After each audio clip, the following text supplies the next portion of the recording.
Hello and happy Friday to everybody out there. Welcome into the PHLY Phillies podcast. Renee, when I woke up this morning, the girls usually ask me what day of the week it is, and I was very happy to say it's Friday.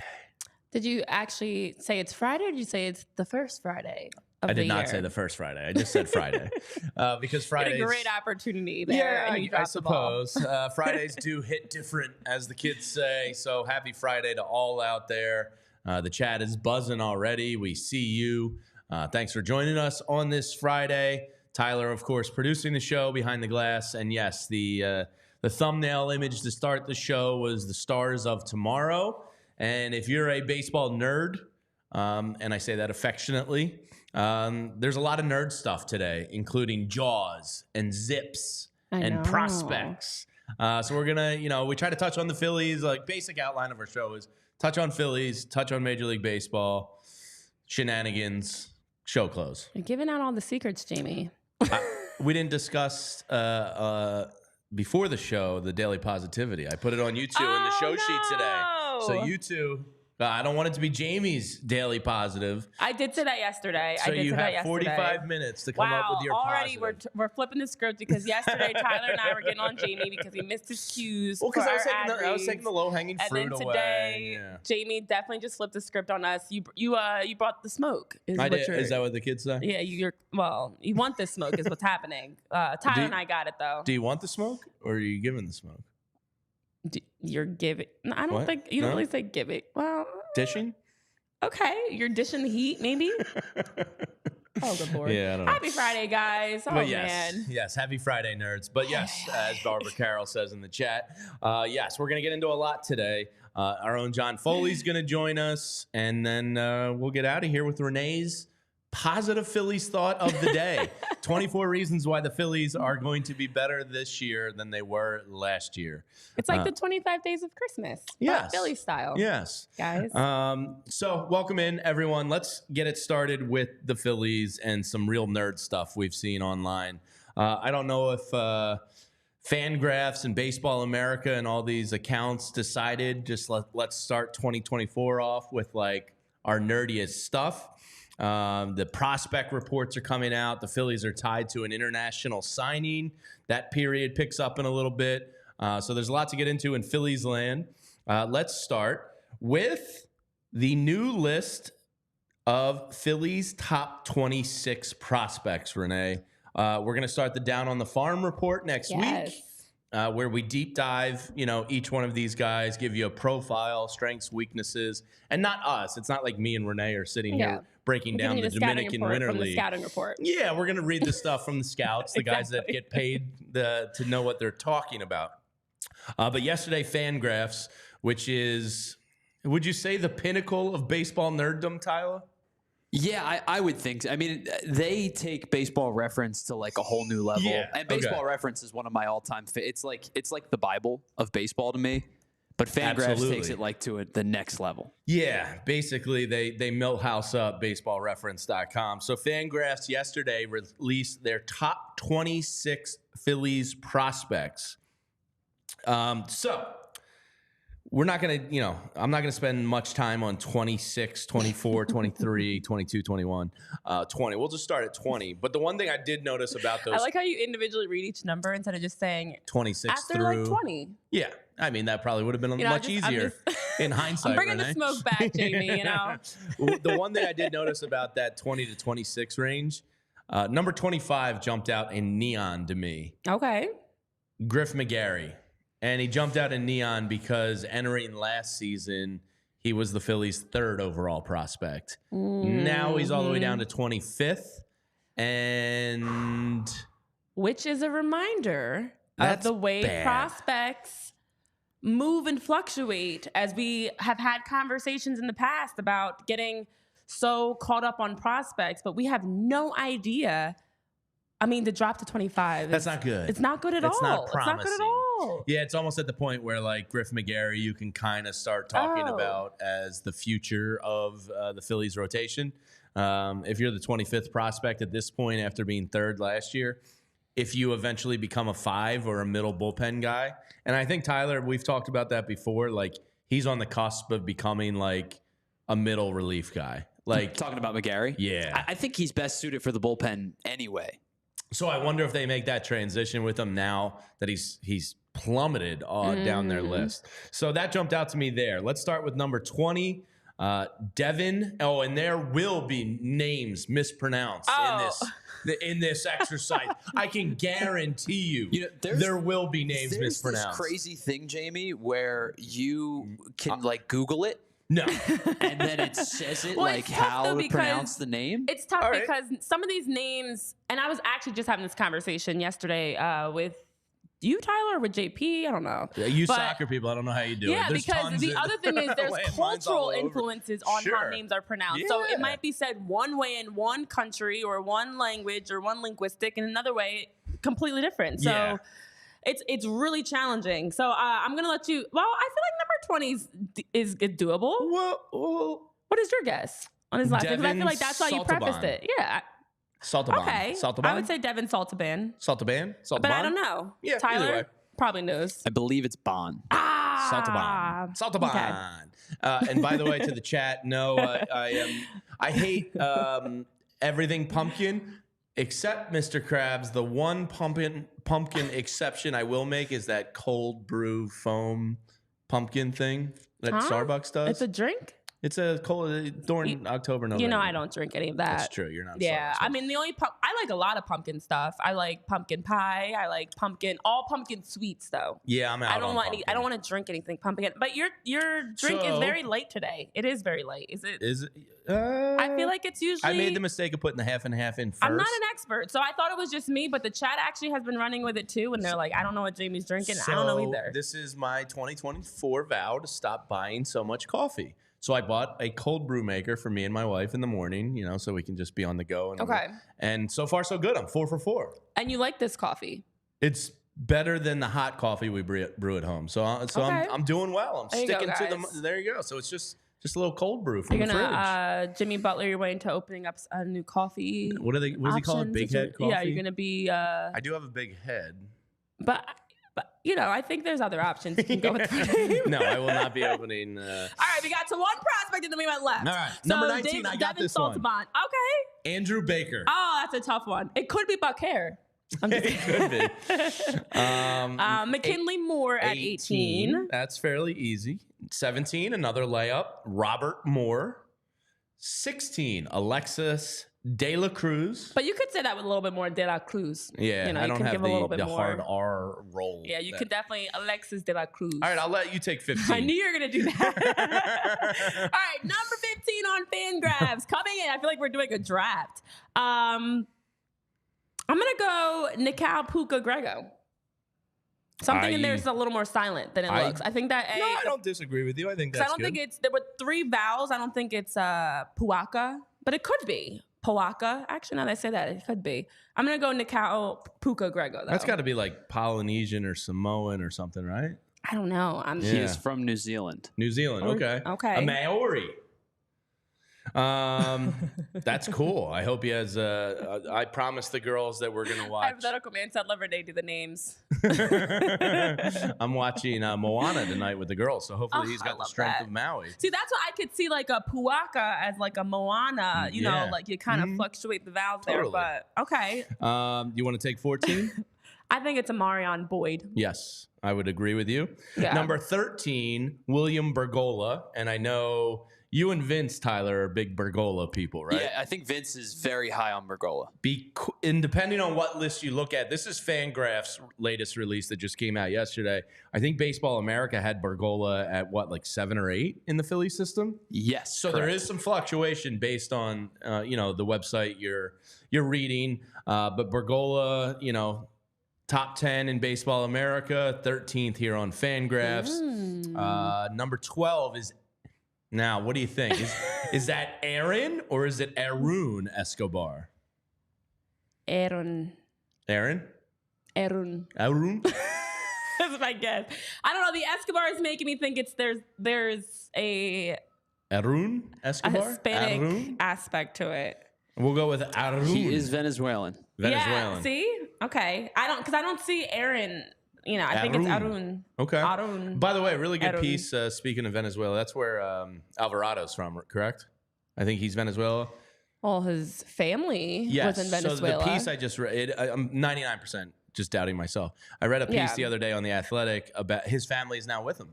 Oh, yeah. Oh, we talked about that. You weren't here when we chatted about that on the show. Shout out to the Pens with Bob Casey. We talked about that with Devon and Tyler and I. Yeah, because that was a great holiday story. Yeah, it was Christmas It was magic. awesome. He got his family for first time over 2 years.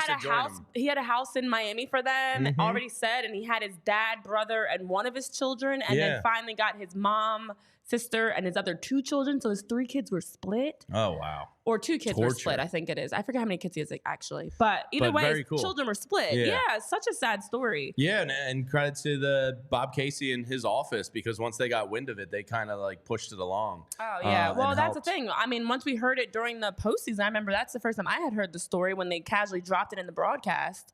And I was so surprised at how it was just mentioned. And I was like, I want to know more. I need more information. What's happening? Who's working behind the scenes? Yeah. So finally, it seems like there was some movement to get that process even a better going. year for Jose Alvarado coming. Number 11, I'll take Christian McGowan. Nice Irishman. I can say that one. Solid, Jamie. Solid. Number 10's all you. Why? You don't know that easy. one? Michael Mercado. Oh, okay. We're just trying to alternate. Okay. I thought you were just giving me all the challenging ones. Yeah, Michael Mercado at number 10. Number 9 is Alec McFarland. And then your boy comes in at number 8. I don't know number 8's name. Orion Kerkering. Yeah, Captain Kirk.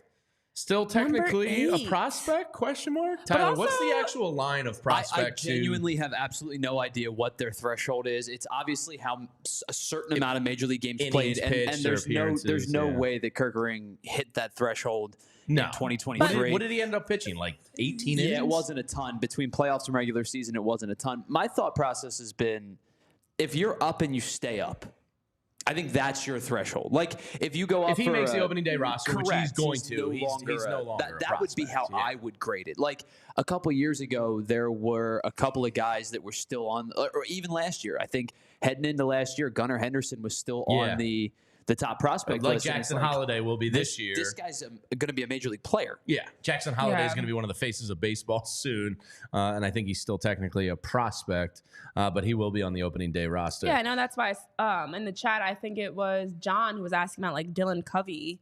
Like, I don't know what the list. Into the sun. I don't know.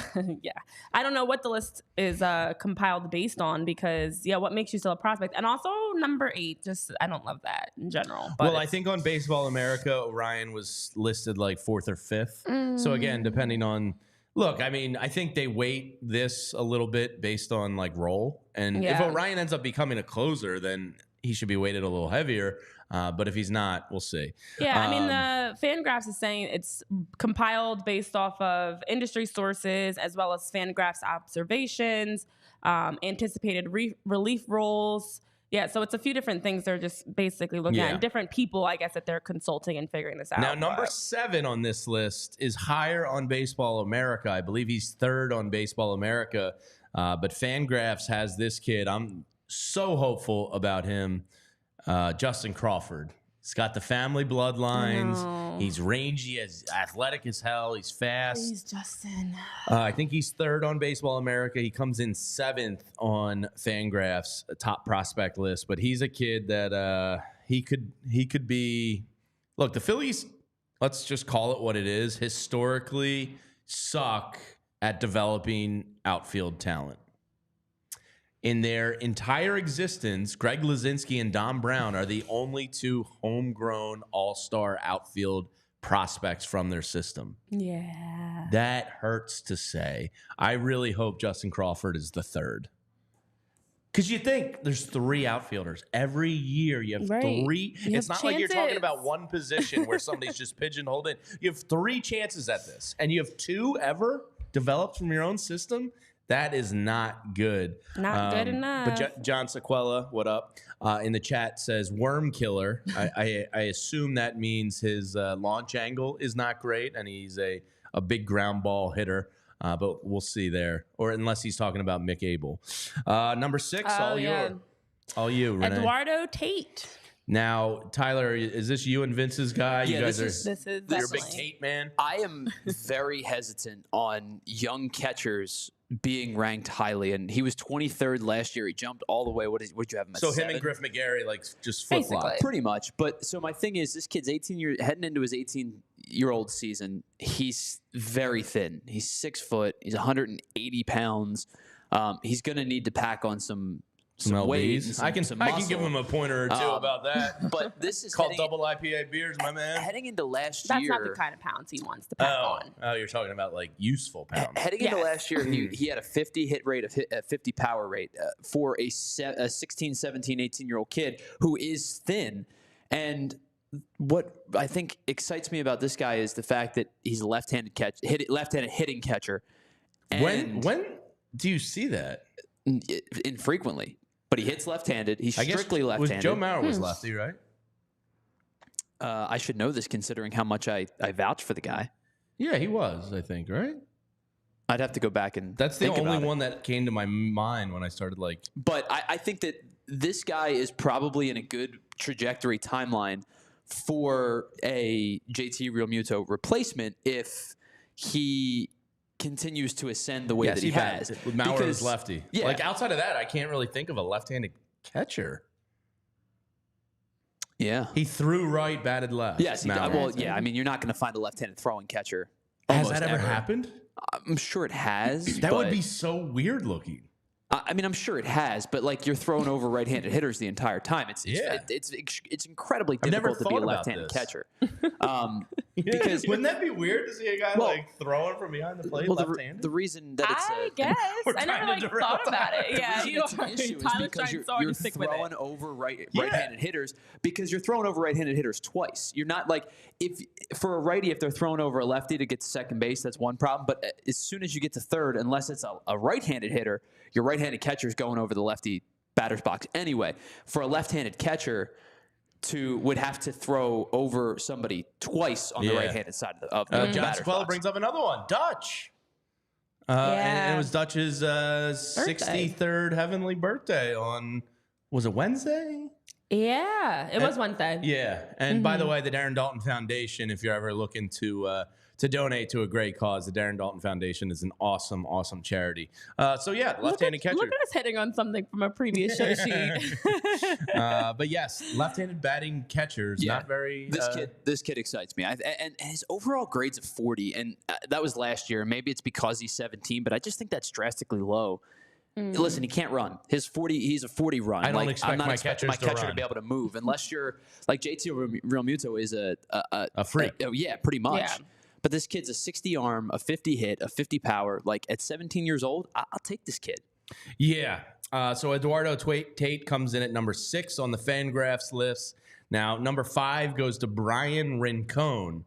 Now, when you're talking Phillies prospects, this gets confusing because they have Gabriel Rincones Jr. at number 21. Then they have Brian Rincon at number 5 overall. So 2 Rincon is in the system. Number 4, Rincon. Totally different name. It's basically the same. I guess. Rincon versus Rincones. I guess. Rincones and Rincon. Yeah. It's like the singular and the plural version. Now, the top 4 get pretty exciting. Aiden Miller is a guy our own Vince Pellegrini out in the office has been talking about for years. Shortstop prospect. Now, Tyler, does he have capability of playing third down the line?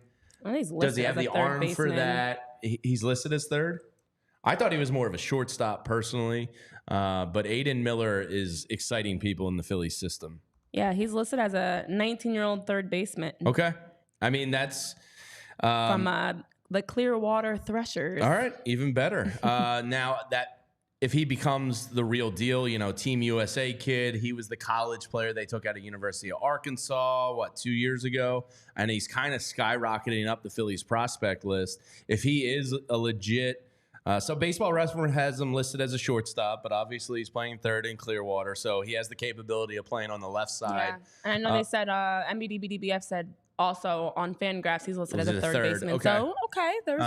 yeah, I mean, we'll see. Alec Boehm has third pretty much locked down for now, but if this kid, Aiden Miller, becomes, the trajectory he's on right now, which is a fast riser in the system, that becomes pretty interesting. In a year or two, what do you do with Boehm? He could be a really nice trade chip. How far away is Boehm from arbitration ending? He's next year, I think, is arbitration 1 for him, if I'm not mistaken. So you're looking at this year is arbitration 1. This is arbitration 1. He becomes. So you have 3 more years. He becomes a true free agent in 2027. Yeah, so you have 3 more years of team-friendly control on him.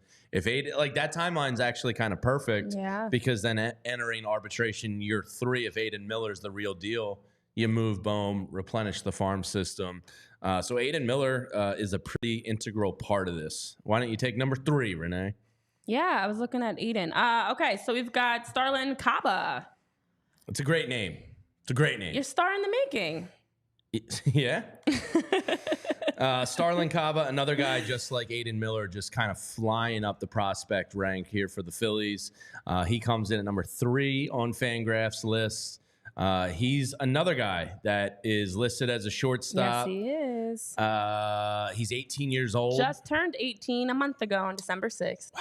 What I would trade with him. I wouldn't have a bad back if I was 18 years old. Oh, no. But Starlin Caba comes... Starlin Caba. Yes, in 133 at-bats last year in the minors, he hit just over 300, but with a 423 on base. Really good stuff to see out of him.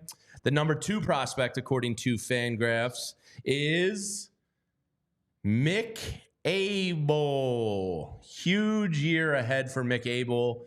Kind of pulled it together at the end of last year. I was following his every start at the end of last year. He turned a corner.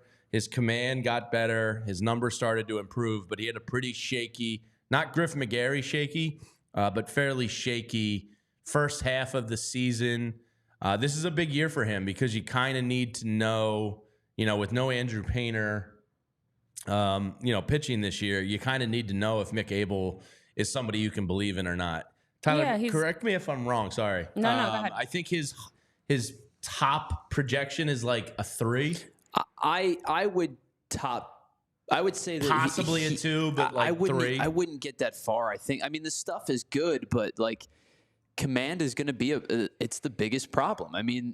I think that this kid he's got good stuff. The strikeouts per 9 is over 10 for the bulk of his career, even if that comes down to an 8 or a 9 as an everyday major league starter. But the fact that the whip's at 1-2 in Reading, 1-7 in Lehigh Valley, 1-3 at Jersey Shore, 1-3 at Reading the year prior, 1-2 at Clearwater. Now, he doesn't surrender a ton of hits other than the 9 that he gave up in the 1 start at Lehigh Valley. That's an anomaly. It's 1 start. But the walks are of big concern for me. 65 walks in 113 innings pitched last season is a lot of walks. Yeah, this is a huge year for him, Renee. You need to know what you got a little bit before you even could he be a call up if he starts out the year really well and you kind of have an injury, or Sanchez or Walker is kind of shitting the bed, for a lack of a better word. Mick Abel's going to get that call up this year potentially, and we've had a lot of eggs in the Abel and Painter basket. One of the 2 of them has to work out. Yeah, Honest Abe, who cannot tell a lie. And honestly, I agree with Jeff's point of selling Abel before he gets exposed in the majors. You can get a lot for a number 2 prospect. Yeah, if you have to choose between the 2. I think the hard part is our number 1, who we'll talk about in a second, has just been out with injury, and Andrew Painter. But for Mick Abel, I think now's what is happening? Oh, sorry. Oh, okay. I'm just trying to shake up the bottom of the beans. You know how it gets that little, see the bone? No, I don't actually. You're not a coffee person. No, You never can. I don't know. You can't relate to me in my coffee struggles. That's why, I'm not even going to lie and act like, yeah, I do know. I don't know. I have no idea. See that? I didn't know that was a thing. But I do know when you make any sort of like a powdered drink or anything, you have to shake it. Okay, that I can relate to. Yeah, you're like protein powder and AG1s and all that stuff. And I'm the opposite. Yeah. Okay. So the number one prospect that we've got Andrew Painter still sitting at that top spot, even after having surgery, Tommy John surgery, being ruled out for all of 2024. Still behind the 2022 work that we saw with a 1.22 ERA across 3 different affiliates, striking out 155, and walking 25. Andrew Painter still sits in that number one spot. And I would love to see what Andrew Painter could have done in 2024. And it's heartbreaking that we're not going to get a chance to see Painter until 2025 after we saw him work his way up and just kind of had so many high hopes for Andrew. All right, spin zone. It's good he got the surgery now. Okay.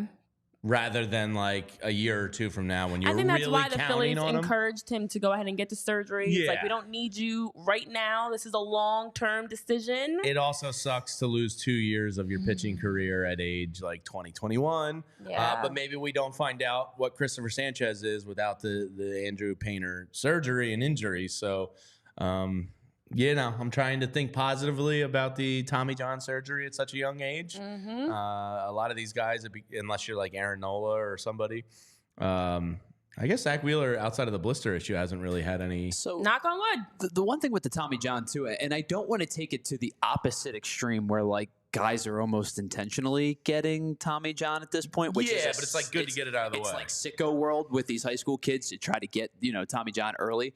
But the one thing that I think does kind of grate with me a little bit is they probably should have elected surgery in May or in June. Absolutely. And I get that you want to just second opinion. I get that you want to try to rehab this thing and you want to try to do it naturally without Tommy John to try to not stunt 2024 or take 2024 out of the equation entirely like it's happening now. But I think that it becomes a conversation of like, do UCLs heal without Tommy John surgery? And the answer more times than not is no. If you're going to go out and violently throw again the following year, like it's not going to get better. I think the one thing that I will gripe about with the Andrew Painter situation is he probably should have gotten the Tommy John as early as significantly earlier than he did. So you lose him this year. Dave's asking a good question about the chances of repeat injury. If having an earlier Tommy John surgery gives you less or more chance of repeating. That's the other thing. I think part of it is giving him a chance to get the surgery and also rehab and take his time working back to hopefully minimize the chances of repeating it and needing another surgery. It definitely is a concern for sure. John Sequella says, elbows are a bitch too. I've blown mine out twice. If it's a minor tear, they'd rather it heal on its own first.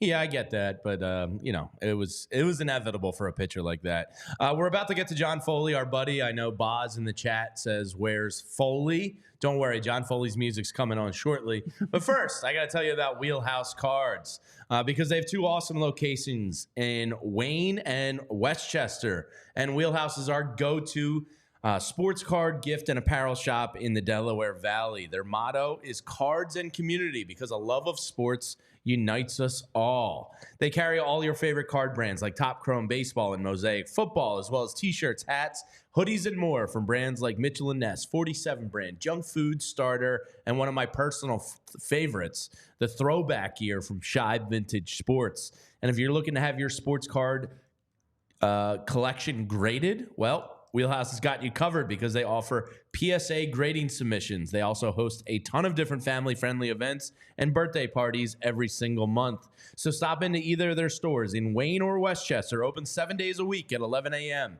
Use code PHLY and get $10 off any purchase of $25 or more in store. Also, be sure to give them a follow on Instagram at Wheelhouse Cards.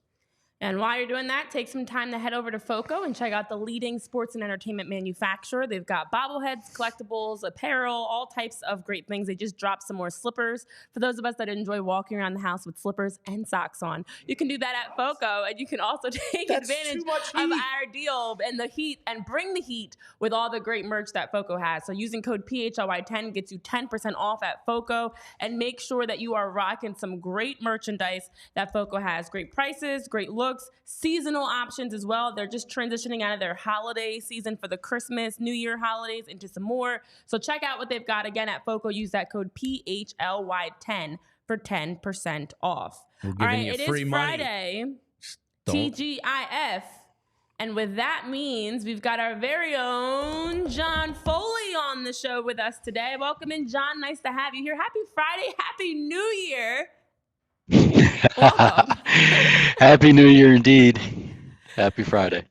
Oh, look at you rocking the nice PHLY hoodie today. Love that.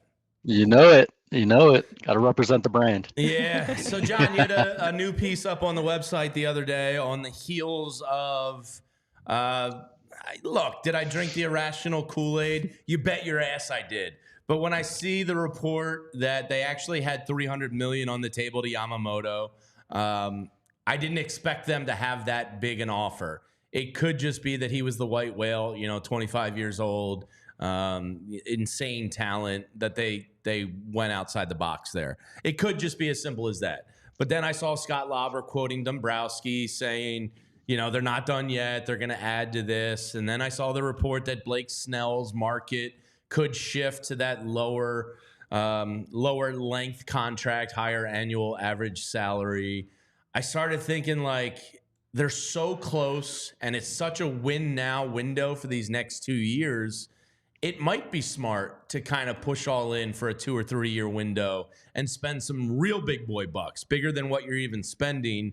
I know your piece was kind of, and the Imanaga as well in the Japanese papers tied to the Phillies. So there was a lot swirling around. I know your piece kind of is being a little more realistic than my irrational Kool-Aid, but what were your thoughts on all the breadcrumbs out there this week?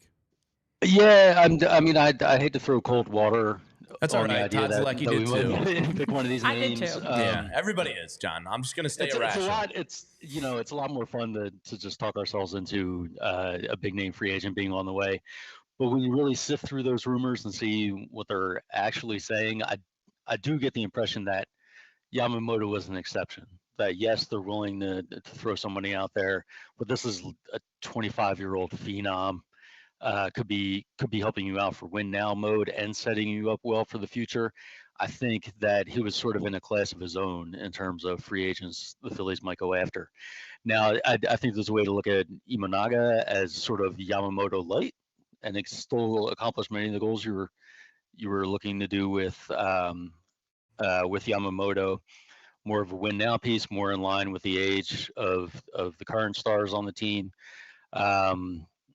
I could see that maybe happening. When you get down to Snell, Montgomery, at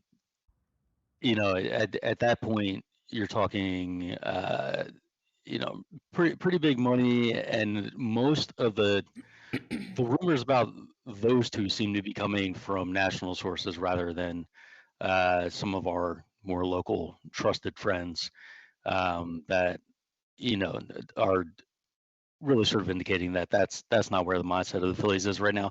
Now, if the market for anybody drops, be it Snell in the relief market, I'm on record as thinking they should spend a little cash on Hader. I think Dombrowski will, of course, be opportunistic. But I would say that's not where their mind's at right now. That he's mentioned more or less as well. I'm getting some comments in the chat that the mic isn't. No, you sound fine to us. You're good. You're maybe a little hot, but yeah. It's fine. I will say also, John, to piggyback off of what you're talking about. So as of today, or the latest that I've seen around Blake Snell is that the Yankees are a team that's actively seeing like a front runner for Snell, but also Snell showing interest in wanting to go to the Yankees. So it seems like that's going both ways. And then with mutual interest. And then also down in Texas, we're continuing to see now that the Rangers are viewed as Montgomery's, quote, first choice. So although there are several clubs, there's 6 clubs that have been listed for both of these guys, including the Phillies being at least mentioned that they might have interest in Snell, Montgomery, or Imanaga.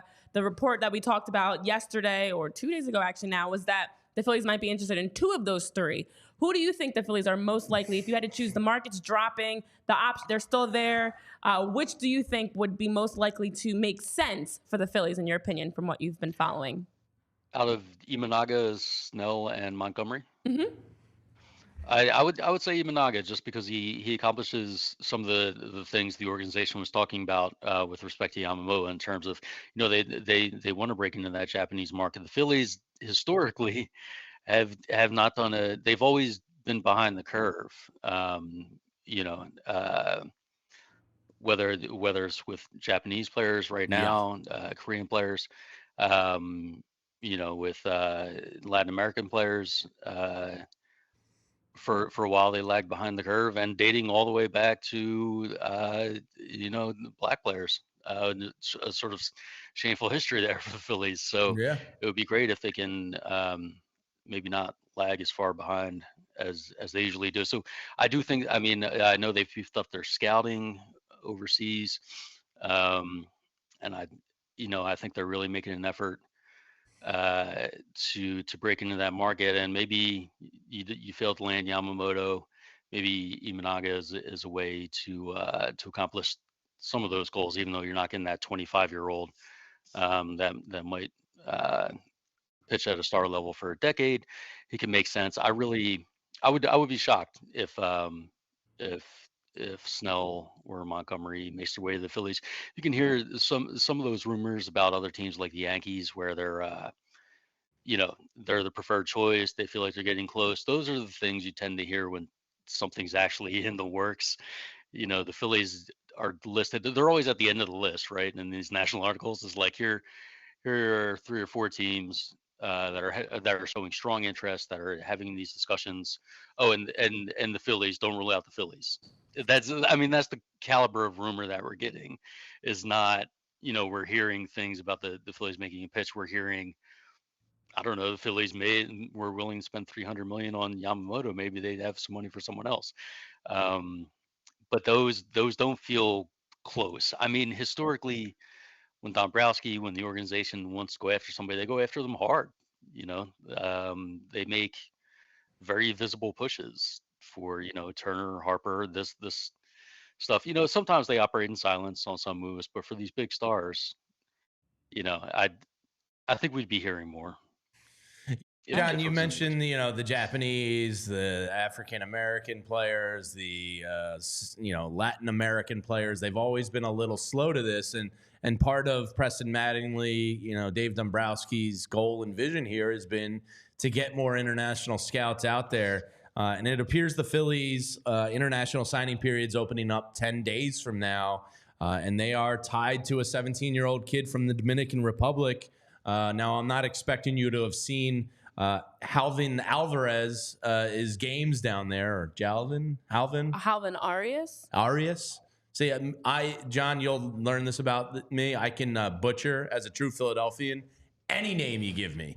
Even Jamie Lynch, I can screw up. So Jalvin Arias. No. What? Arias. Why do I keep saying Alvarez? John, from Dominican Republic, it's an outfielder, Jalvin Arias. Arias. That the Phillies are projected to sign. Yeah, his name is not even Arias. There's no. Get there by like the time he's maybe a prospect. So the Phillies are projected to sign one of, of course, in the international free agency market that's opening. You're just gonna finish my question for me because I can't pronounce the name.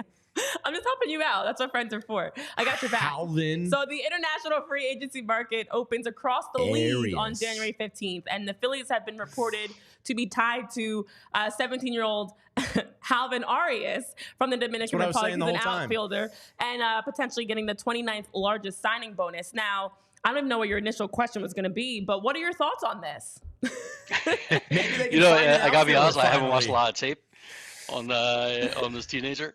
Yeah, break down the 17-year-old Dominican I do think it's a good sign, though, because like we said, historically Phillies have not been great internationally.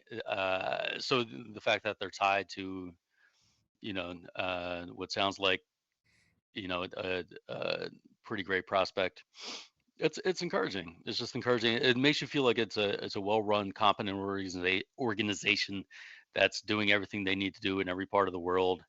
So it's an encouraging sign without knowing too much about the player himself. I'll read for you and the people here watching his Baseball America chat, because John, we were not. Or his profile. We were not watching 16-year-old Dominican kids play baseball this past year. We were enjoying Red October.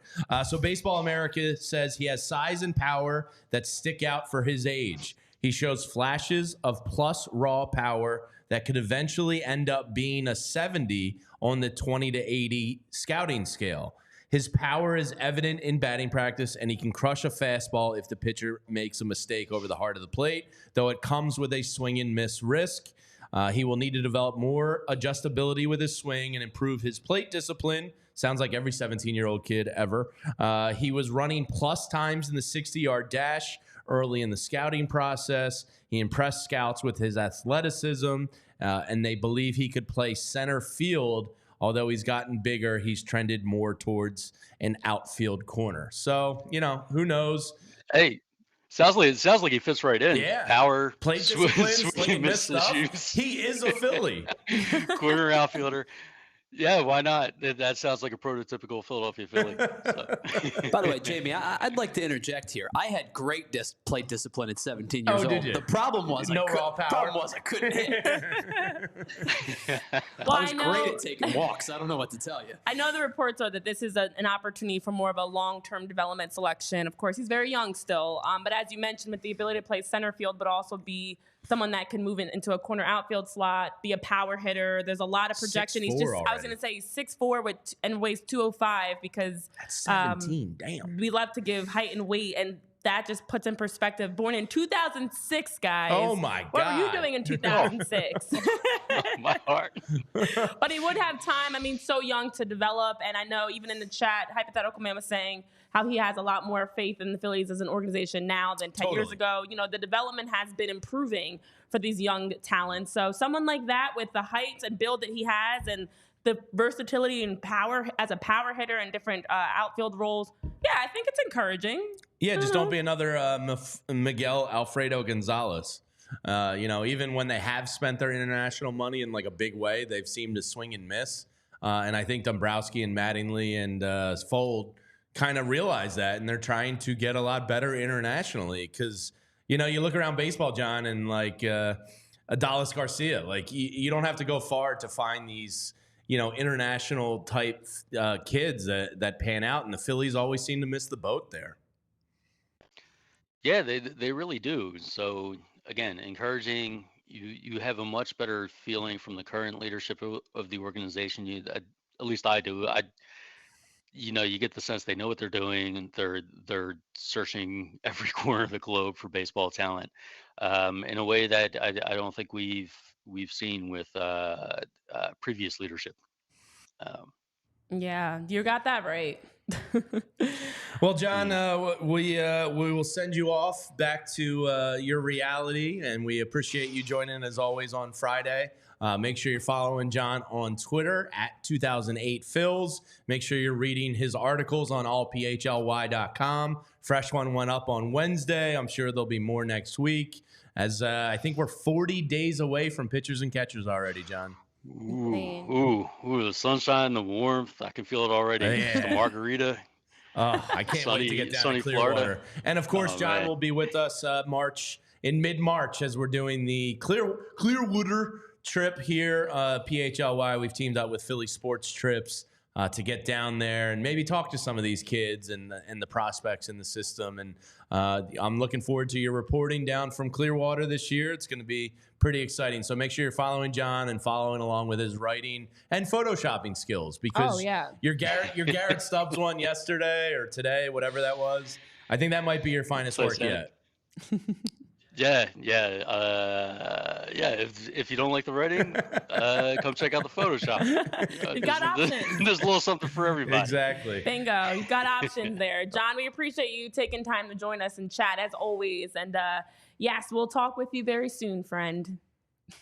All right. Take care, guys. See ya. All right, guys. Well, while you're looking to prepare for the upcoming season, we've got Clearwater coming up before we know it. We've got games starting before we know it. 2 months away. And so with that, you also want to make sure you're checking out the latest and best spots to buy tickets for games. That's over at the Game Time app. So at the Game Time app, you can download their app, you can find great prices, and you can also make sure that you can take advantage of our code PHLY. It gets you $20 off of your purchase when you're a first-time user at Game Time app, but also allows you to see your seat, to have an idea of where you and your friends are going to be sitting. You can get tickets to everything from concerts to comedy shows to games. They've got a lot of options for you over at the Game Time app. So it makes it a lot less stressful as you're looking to find tickets. And then even when you show up for that comedy show or you show up to that concert or that game, you don't have to worry about fumbling with paper tickets or hoping that you have Wi-Fi working to be able to pull up your tickets QR code.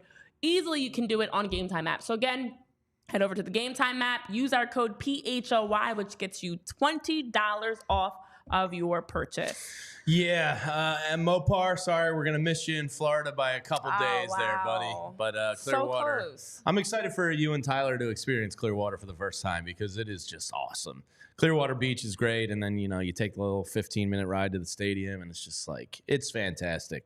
I'm excited. So, who was it in the chat? Spiraler out. I agree with you. He's saying Tommy Pham over Jock Peterson. I don't know where that came from other than just a desire for another outfielder. I was reading an article the other day, and I forget who wrote it, that did say, if they are to add an outfield bat, they might be more prone to add the veteran type that seems to up their game in the postseason rather than compared to their regular season stats.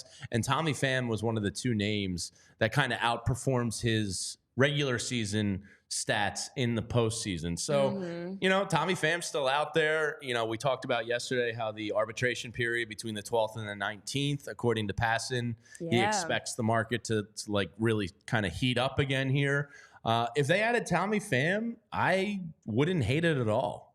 I would prefer him over Jock Peterson. He is a right-handed hitter, so I think that makes more sense for the Phillies. Tommy Pham, sure.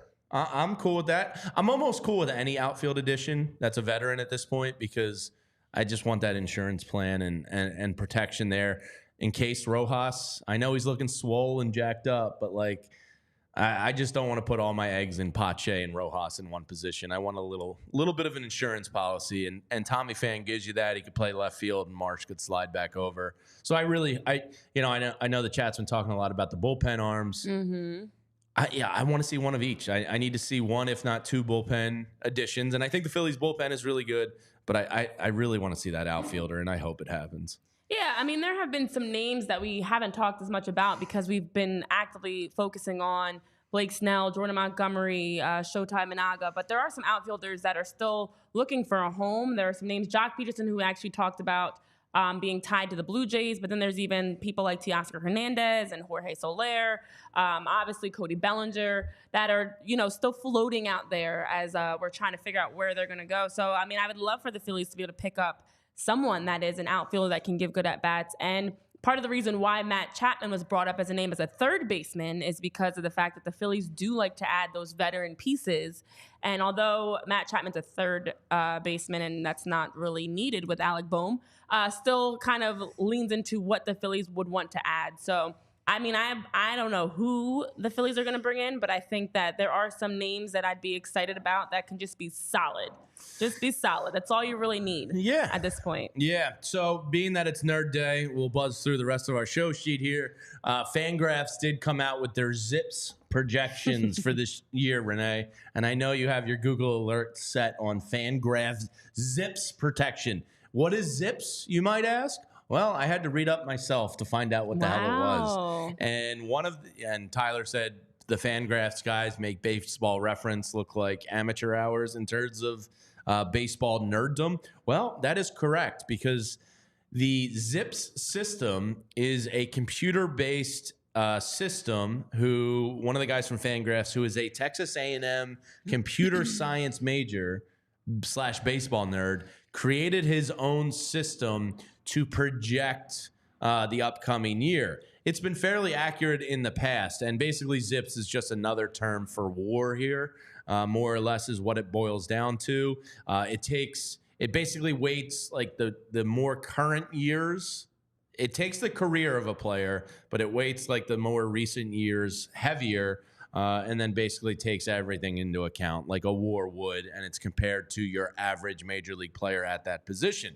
So the ZiPS came out for the Phillies.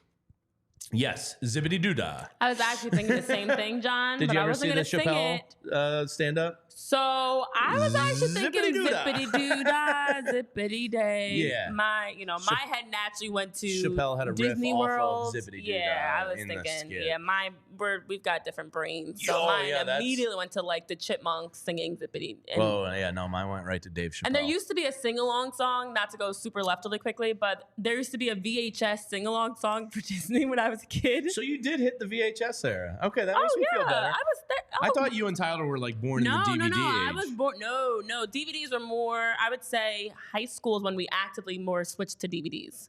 Let me go left again. Sad day yesterday. Best Buy No. started taking down their physical DVD racks in stores nationwide. I'm gonna start buying some. It might I was just be- telling Tyler. Was it Pete Probably not- Davidson? Somebody bought up like a crazy amount. I think it is Pete Davidson. He bought, it was either CDs or DVDs, and he has. I'm gonna buy CDs. He has a warehouse storage unit that he just filled floor to ceiling with either DVDs or CDs. I forget which one it was. And he's just housing them for one day. It's actually like pretty damn for smart. as great as it is to be able to have everything on your phone, there was nothing like having that CD case. Oh yeah. And even and the pamphlet. and then it evolved where you had your very own like binder where you could just flip through all your CDs. Mhm. But I liked having the actual It would CD weigh case. 72 pounds. Oh And yeah. you'd have to carry it around. And yeah, I And got then a you lot. go to the wall and steal the stickers, A lot of and interest then in put them that. on old broken CDs and take them back. Nobody did that. That was No, just but me? apparently nobody flushed their CDs to clean them either. Why was that not a Flushed? thing? Wait, Yeah, one of the best ways to clean CDs is to it's always going back to the toilet with you, Renee. Wait, what? I'd heard It doesn't actually go down the toilet. Yeah, say it doesn't fit. It just spins around. Think about it. It's water. It spins. It's genius. We used to clean CDs. Maybe this was just in the black communities because everybody has. I heard toothpaste.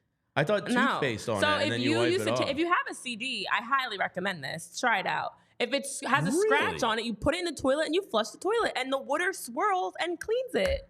Genius. But then it's That's what CD cleaners used to be. Isn't like the, when you used to isn't the put pressure too much though? Wouldn't it break the No. CD? No, well, toilets are nasty. no, a clean toilet, Jamie. So Not then a I gotta dirty- clean my toilet first just Okay, to clean the whose CD. What's It wrong seems with like your you have to toilet? clean two Do you clean your toilet My every day? toilet is very clean. And Every yes, day? I don't clean it every day, but my toilet's clean enough to clean a CD.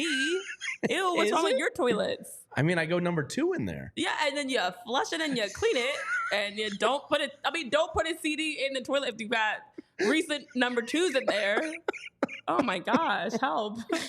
Cleaning your CD I'm not the in one the that cleans toilet. CDs in the toilet. It was the best because you could either put rubbing alcohol on it, you could blow it, or try to put it in, like air on it to try to clear this, or you flush it. Flushing it was oh my gosh, guys, go flush your CDs. You were not living life right back then. Fairly not. You probably had a lot of CD skipping, didn't I you probably guys? did, and then Mine I'd go were to the not wall and skipping. I'd steal one of their stickers, and then I'd go put it on an old CD and I'd return it for a new one. No, had instead a of whole system. stealing, Do you remember just Columbia House? flush it. Do you remember Columbia House? No. Do you remember Columbia House? No, I remember No. the name, but I never went. What is it? Like it's a store? It used to be. It was probably a Ponzi scheme, but my dad used to get it, and they would send you like it would be like almost like an MLB All-Star ballot where you would have to like poke the CDs you wanted, and you'd buy one, but they'd send you like 15 CDs. Oh. So my dad would pick out like God knows what he ended up getting charged. I'm sure it wasn't actually one for 15, but No. that was the scam. And they would send you the CDs. I don't know what my dad ended up paying for them. It was probably wasn't, but you used to get like a ton. So Right. my dad would be like, all right, I got 5. Here, you and your sister can each get 5. And then Columbia House would send you we used to flush a few CDs at a time. Like you can put a couple. It's an easy way to do it. You Renee's put in out here playing like toilet Beyblades with her CDs. Just let it rip and see what happens. You put like 2 or 3 CDs in there. You flush that bad and boy. It would work? It just swirls, cleans them. Oh yeah. Really? Because it's literally what you were doing with rubbing alcohol or something. Like what did you clean your CDs with? I don't understand. A towel.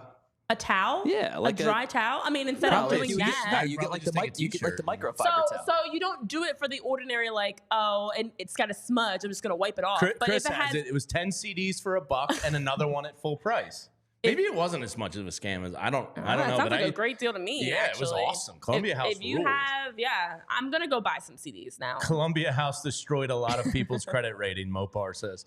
Anyway, we got here because DVDs, Zips, Best Buy taking down. Sing along. Actually, Dave is what triggered Chappelle. it. That was quite a rabbit hole we went down. Yeah, wow. So anyway, back to Zips. This is why our episodes are always the longest. I thought today was gonna go under an hour, guys. I don't even know when we started. Really we're still under. We're still under. No, we're not. Yeah, no, we're not. It's 1 o'clock. Yeah, but we started at like okay, so we have 5 minutes to wrap up. Okay, we can do it, Renee.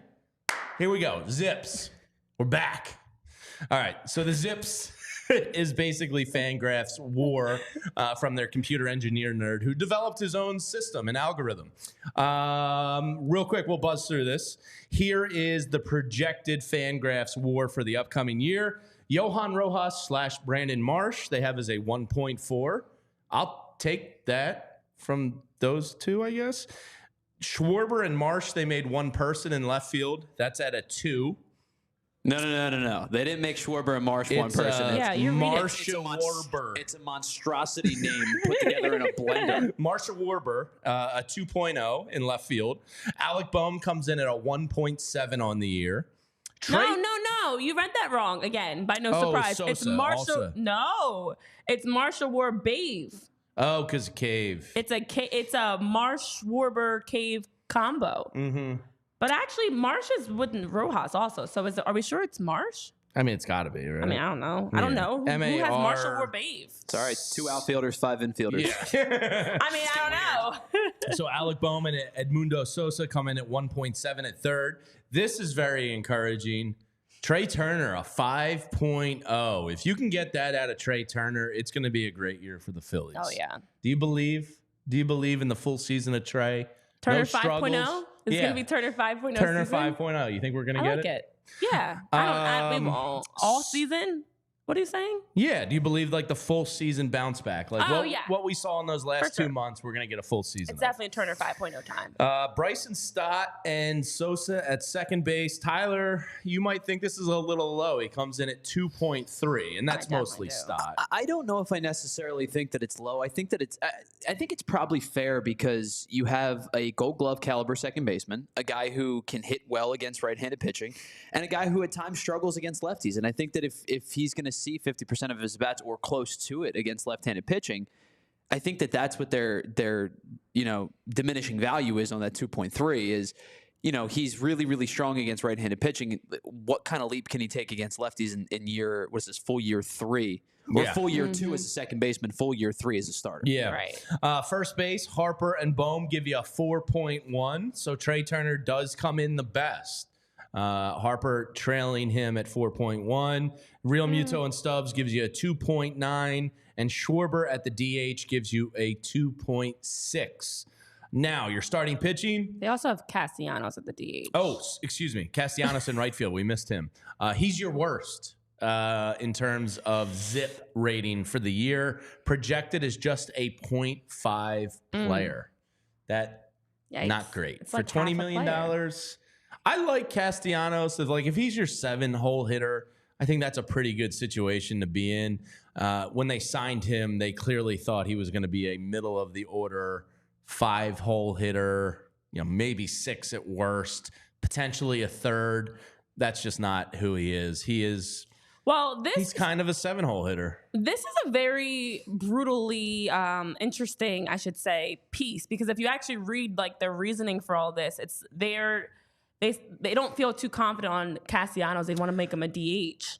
Well, altogether. he doesn't have I'm not saying Kyle Schwarber. I know.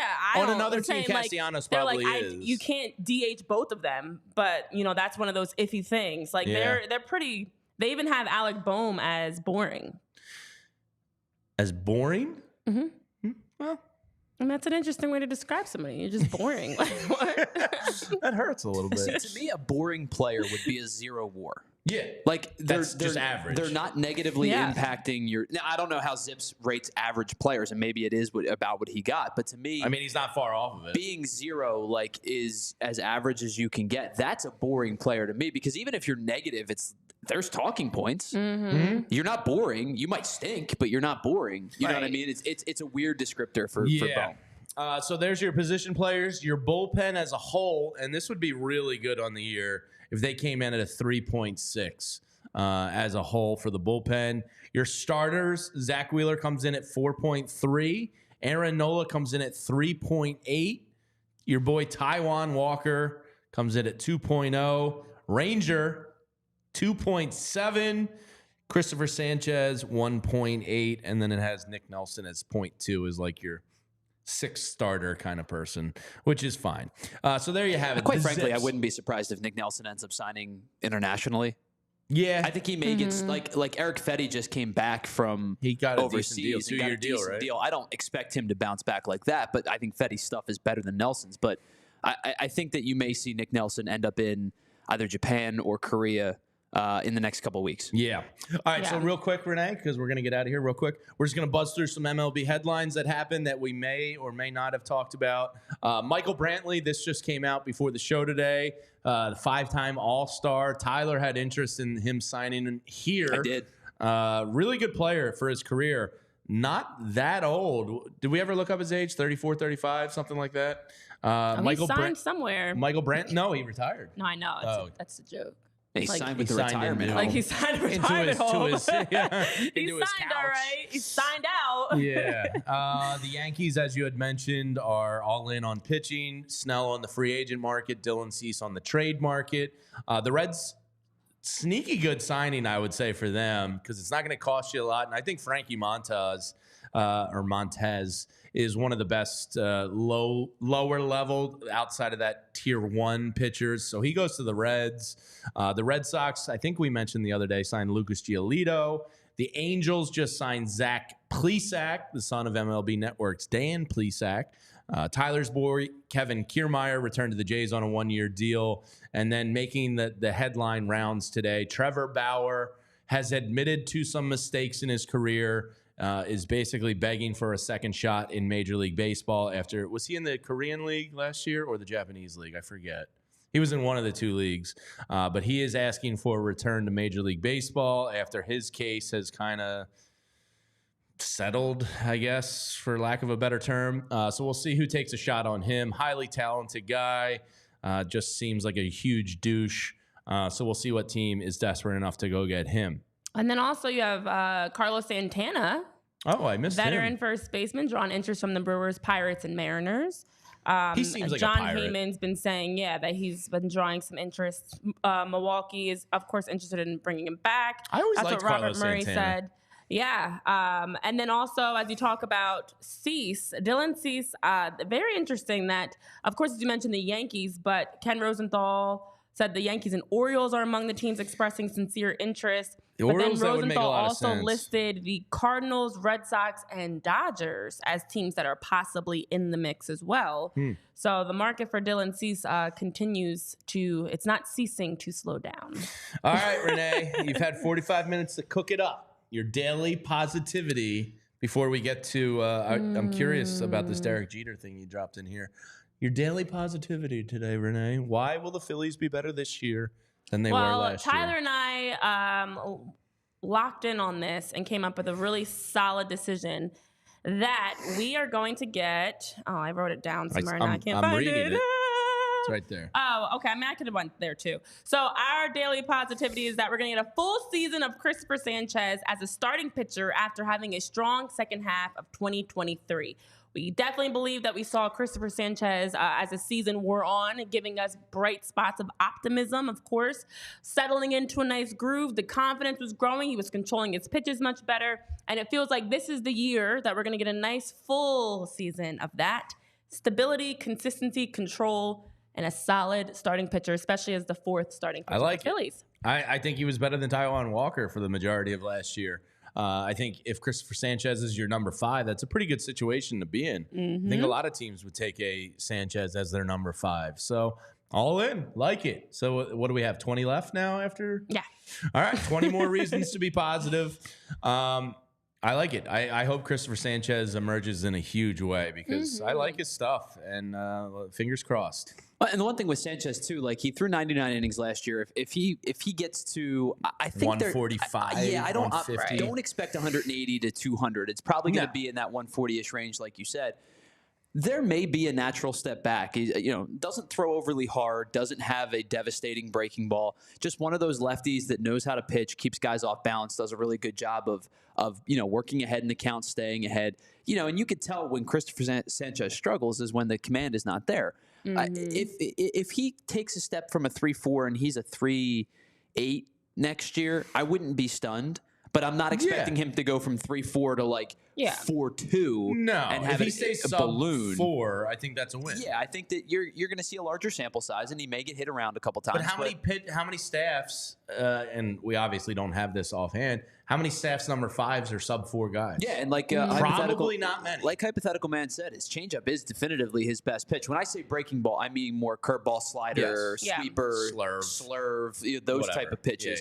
And none of those are dominating. But if you have a good changeup and a good fastball and good command, you're on a good trajectory. Wow, Hypothetical Man says look up his changeup metrics. They're great. It's close to my beloved Devin Williams. Right, and again, that's why I want to preface that by saying I don't mean all off speed. I'm talking about There's a difference between breaking balls and off speed.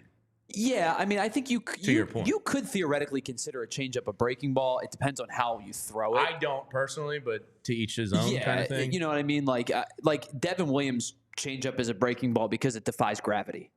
Fair enough. Yeah, I would say he's an anomaly. Look, Sanchez pitched more innings last year. We saw the progression as we talked about that 3.44 ERA. But also we just saw him a lot more steady. And I think that's all you need from him, as we talk about. If you're number 5 knows what guy, he is now. Exactly. Like that's all you expect from him. You definitely could see the command, the control get better. I know that he talked about it as the season wore on.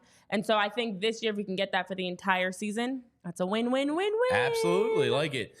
So you read to me yesterday the Yamamoto contract details. I cannot believe this. As I was taking my shitty back out of the office. Oh. You said that really fast. And it just, never mind. We'll just move on. Yes, I threw out my back yesterday reaching into the backseat of my car.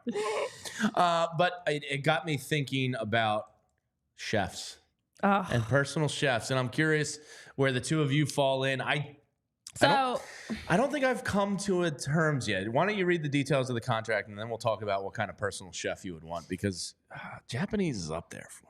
Yeah. So first of all, there's been more things that have been coming out about Yamamoto's contract, including the fact that one recent report was that his opt-outs are dependent on the health of his elbow, which is interesting. Yikes. So we'll keep an eye on that. Yeah. But also part of what was included in his benefits, because you don't just get money, guys. No. It's not enough. Apparently 300 million isn't enough. That's not all you're getting. You're getting some perks. You're getting some benefits. And we're not talking about health benefits, although these do help your health. So Yamamoto is also getting some airline tickets, which is great because why not? Yeah. So he's getting one premium economy round trip airline ticket to LA for use by his family per year. He's also getting 4 business class round trip airline tickets, which is $8,500 max per round trip ticket that it has to be. So under $8,500 per ticket per year. So that's 4 business, 1 premium economy per year. He's also getting an interpreter, of course, makes sense. He's working on his English, but he's, of course, in need of an interpreter.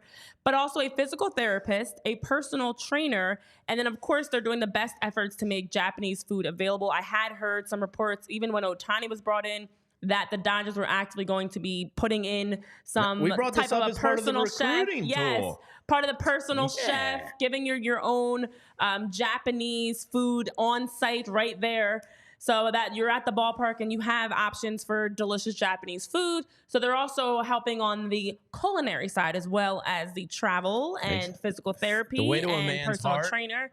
Is his belly. Yeah. So Dave P just asked the question, if money was no object, Renee, I know my answer. Would you rather have a full-time chef or a full-time driver? Oh, it's a chef. Me too. Because you can always drive myself. You can always lift an Uber somewhere. Yeah, if I wanted to be real lazy. I can't Uber a chef to my kitchen to have a delicious breakfast. I mean, I can Uber Eats some food to my front door, but it's not the same. I want a nice, freshly made. Oh yeah, that's a great question. It is, but it's definitely a chef for me. So, what kind of chef would you want? So I was debating this way more than I should have. Me, you, and Andrew started talking about it as I was leaving yesterday. If you could have a full-time, like top-of-the-line chef in any culinary cuisine, like what would you choose? And Andrew said he thinks he would go Japanese. It's up there for me, but like, I don't know if I could go. I don't like Indian enough for it to be my full-time. I do love Indian. Latin American is versatile. You can go breakfast, lunch, and dinner, like real good with that. Japanese is up there though. Like if I could have a full-time Japanese chef in my house and I had to like eat that every day, I think that's mine. Italian would be great. I was gonna say I think I would just want Italian. Italian you can't miss. Or like I love burgers and hot dogs. So is that American? Food. So like American. Yeah, I guess American chef. But I think I would, if I had to choose, it'd be like Italian or American. So like some pastas and stuff like that would be great. Tyler, where are you going? Probably the. It's tough. It is tough because I just like food in general. Yeah, I like all food. So here's the thing. I think that there German. You could have a schnitzel. There are food groups that I like better than what I'm about to pick, but. The best of the best in the world are so elite above the rest of their peers. I might end up going with a sushi chef. You could just say Japanese because then you get sushi, you get hibachi, you get stir fry. The amount of like ramen, the amount of training and schooling and like versatile. You have to be so pristine to make sushi. I'm hungry. That like good sushi is good. Great sushi is like life changing. Did you ever watch the Netflix documentary Euro Dreams of Sushi? No. He's a world famous sushi chef, and he just has this little tiny like 4-person like shack in the bottom of a Japanese train station, and his son is his apprentice, and he said I think it took his son 18 years to perfect the rice. Like he worked with him day in and day out, and he didn't think his son's rice was good enough for 18 years. So I'm gonna go with MBDBF saying in the chat, the personal chef needs to cross over. My chef ideally is crossing over. They're not just making one cuisine. But I do see a lot of options for Mexican, Greek food is really good. More Italian. Mexican is phenomenal. Neil's saying Italian, but I'd weigh up 500 pounds. Mopar might have the right idea. Full-time bartender. A bartender's actually not a bad answer though. I bartended a lot in my life, so I was gonna say I can make a solid. Oh, you're the bartender. And the chef. Yeah, that's right. You are. I and do the it vacuumer. all. Oh my gosh! I'm basically a huge catch. What a catch he's got here. Just toot your own horn, why don't you? Dave P says I'd rather be Devontae Adams and have a Taco Bell in my house. Yeah, fair. But you know what? The idea, like, of somebody making, I think, meals. Breakfast. You imagine coming downstairs and there's, it's like my parents all over again. Yeah. I mean, here's breakfast for you, Renee. And you know what I want to eat too. So you're not going to put cheese eggs or anything ridiculous on there. You're going to give the breakfast. But you like cheese, Renee. No, we've established this. No. You're going to make the breakfast the proper way. Then a nice steak dinner or a big juicy sandwich or something. A burger, a nice Italian meal with like chicken parm and pasta, or maybe the next time you get some Tex-Mex. Now I'm thinking about tzatziki and Greek because everybody's talking about Greek in there. Oh man. All right, relax. I'm getting hungry. Yeah, see, I did something bad this morning. I had a sausage egg McMuffin on the way in, so I told myself I wasn't going to eat lunch. And I was just gonna wait for dinner, but now all this food discussion. As we wrap up, though, and I know we could technically end it here, guys, but we're not going to because I just want to ask, and it's a really quick conversation. Tyler's like, okay, Greek food. News came out. Sierra, as in, you may look at me and think that I'm just, that Russell Sierra. Wilson's wife. Or Russell Wilson's wife. No, Sierra. Russell Wilson, by the way, has more toilets in his house than wins as a Broncos quarterback.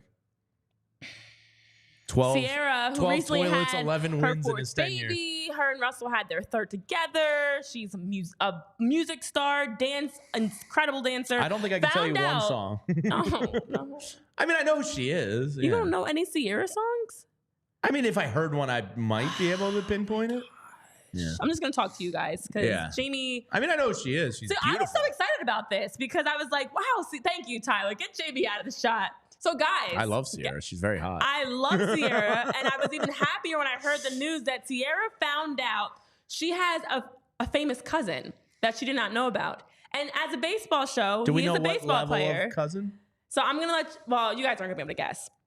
Because there's a lot of baseball Second options. cousins once removed? I don't know What the are details. we talking here? How deep? Did it say I'm what trying to level cousin? quickly. So they share a long identical I mean, I don't know if this is even English to you, but I'll give it a shot. A long identical stretch of DNA on their 14th chromosome, which means from his mother, they're related. So the person is Derek Jeter. Her and Derek Jeter are cousins. Good thing she wasn't on the Jeter list. I know. That would have been weird. I know. Good thing we don't know the details yet, but yeah, Derek Jeter and Sierra are cousins. That's such a cool... Talent is hereditary. I love celebrity relatives because it's like so cool when you have not one, but like two that can be successful. Sierra is a GOAT, JP. I agree. Oh, hello, JP. Yeah. I tuned in. I watched you and JP's Flyers postgame show the other night for about 8 minutes last night. You guys did a really nice job. I appreciate that. Yeah. That's 8 more minutes than I watched after it was done. But you guys did a really nice job filling in. So shout out to Tyler and JP there. All right. We're going to go down rabbit holes and keep talking forever. And now, at some point, I want hungry. to have a conversation about like what celebrity you'd want to be related to. That'd be so cool to think about.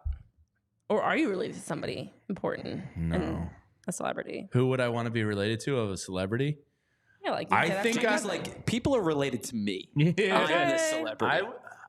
My first gut instinct says like rock star. Like, because I'd want to travel the world or a PGA Tour. I don't know. This is a tough one. Oh, we'll have to maybe come back to this. Yeah, we might. Put a pin in it. Yeah. Because that Mexican place on the corner is calling my name now after all this talk. I know who I'm related to. You got an answer? All right, y'all. Well, I got another show to produce today. Let's wrap this up. I think Denzel Washington and I are related. I just haven't proven it yet. Oh, yeah. You just haven't proven it. I haven't proven it yet. You just feel but it. He actually looks a lot like my dad and my relatives. And I actually think... Oh, your dad's Denzel-like, I know. Wow. He's a handsome man. Nice pull, So Mrs. Washington. I know. I feel like we're related. But I think I would love to be related to LeBron. That's pretty good. I mean... That's like a quick answer. But I'm going to... I'll go Messi then. You would Messi at the family reunion. Yeah. Go out back and juggle. All right, wrap this thing up on that. All right, for all of us here at the PHLY Phillies podcast, thanks to all of you for hanging out in the chat today. Tyler, great job as always. We will be back on Monday at noon. Have a great weekend, everyone. And I will be here on Sunday doing the finale of the Eagles regular season. Don't suck. Oh, I thought you were... No, just the Eagles have me like. But you were doing so great, and then you just stopped. Well, because I was talking about the Eagles. I That was know. kind of like this is why MBDBDBF saying poor Zulli has to babysit us. Just don't suck, Eagles. Okay. Have a great weekend, everyone. We'll see you on Monday. Bye.